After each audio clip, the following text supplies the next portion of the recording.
How's it going, everyone? If you're a business owner or maybe you're a student who's trying to figure out how to do this on a project or something, if you're in Georgia and you're trying to figure out how much to withhold from your paycheck or your employee's paycheck, well, it's kind of annoying.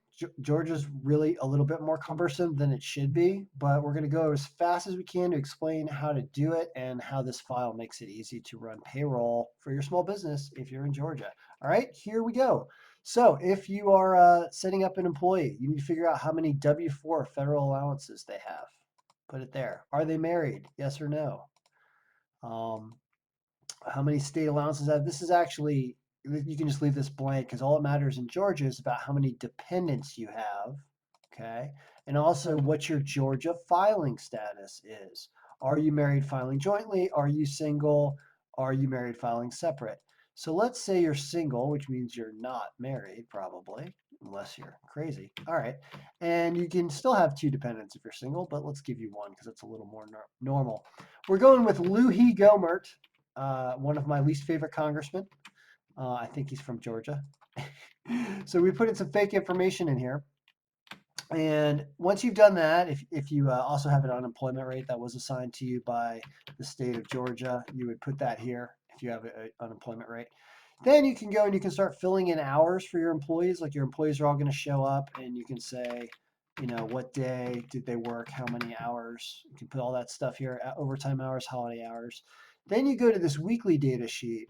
And what you can do is you can enter in any information about their weekly paycheck. The hour stuff comes in automatically here, but these light blue cells, you can put an hourly rate, whatever Louis' hourly. Did Louis get a bonus or some type of commission for this period? Did Louis receive any reimbursements for anything? Does Louis have to pay any child support? Well, let's see. I think you're going to put that in as a positive number there. Now, all the different tax rates are going to show up. You have to figure out what your Georgia taxable income is. In order to do that, you have to subtract out these personal allowances and things, which I have in here. The personal allowances for Georgia are you get a standard amount off of your gross wages, and then you get a personal allowance on top of that, depending on what your filing status is. So these are the numbers, and it's just basically subtracting out those allowances from the gross wages and figuring out what the Georgia taxable gross is. And then if you're married filing jointly or filing separately or single, you're going to get this is the amount of tax that comes out. And that's just a formula that's kind of annoying, but it's a layered progressive income tax rate up to about 5.75%.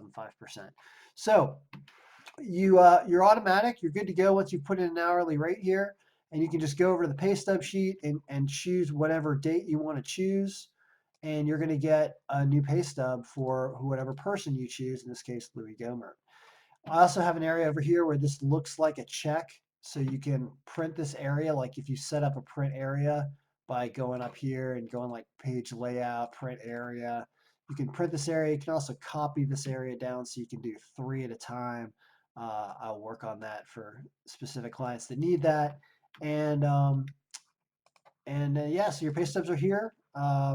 You can easily toggle and change them, calculate automatically. You can also look at your 941 report, which is your quarterly reports about how much you would owe in each quarter.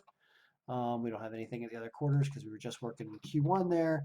We've also got unemployment. You can refresh these by right-clicking inside and refreshing these, and you'll see what unemployment tax you would owe. Same thing for W-2s here. You can choose your employee, and it's going to generate what their W-2 numbers are, hopefully, if it's working correctly. Actually, I got to get rid of that local income tax. That doesn't apply to Georgia, but everything else does. So I think that's about it. Weekly data, daily, all hours. So yeah, it's a super easy way to organize all of your payroll data, and it's super cheap. Also, we're talking like $50 or $100 to get you out the door for one of these things to run for 2019. And then you can change it and update the formulas in here for 2020, and it's not that big of a deal. So anyway, happy payroll to you. We got it under 5 minutes. There are 3 annoying ways to do Georgia withholding payroll, and hopefully you don't have difficulty doing it and can just get this file. Because Georgia does make it difficult. I've worked with Georgia before and had trouble logging into their system. They're kind of annoying. So anyway, we're out for now. Good luck. Happy payrolling.